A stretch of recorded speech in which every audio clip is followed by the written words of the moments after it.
হেরে যেতে রাজি আছি আমি, কিন্তু হারার ভয়ে ময়দান ছেড়ে পালিয়ে যাওয়ার মতো ছেলে আমি না। ঈদে ফিরলো বাড়ির স্বপ্ন নিয়ে, সবার সাথে কাটাবে সুন্দর মুহূর্ত। আপন ঝন্ডায় পর করে দেওয়ার জন্য জুড়ে বসেছে না মানার মতো শর্ত।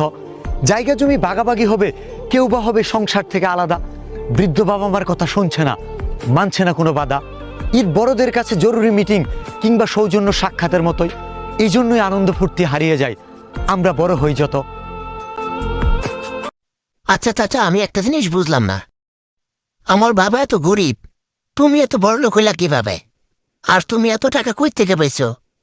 আমার আব্বা আর তুমি তো এক ভাই, তাহলে তোমার এত টাকা আর আমার বাবার টাকা নাই কেন? বাতিজা, তোর যেহেতু এতদিন পরে জানতে ইচ্ছে হয়েছে, তাহলে শোন, তোর বাবার কাহিনী বলা। তোর বাপের টাকা পয়সা হবে কিভাবে? আমি যখন টাকা পয়সার পিছনে ছুটি, তোর বাপ ছুটে তোর মা দিছে। তারপর কি হলো? তোর বাপ তোর মাকে ছাড়া বাঁচবে না, তোর মা তোর বাপকে ছাড়া বাঁচবে না। এত টাকা পয়সার কোনো খেলাই নেই। তাহলে আমার বাপে এগুলা করছে টাকা পয়সা ইনকাম না কইরা মেয়েদের পিছনে ঘুরছে, তাই না? ভালোবাসার এই আলো জ্বালাতে পেরেছে কজন, বেশিরভাগই তো হৃদয় ভাঙার গর্জন। পারবো কিনা জানি না, তবে স্বপ্ন আমার একটাই, আমি তোমার আফসোসের কারণ হতে চাই।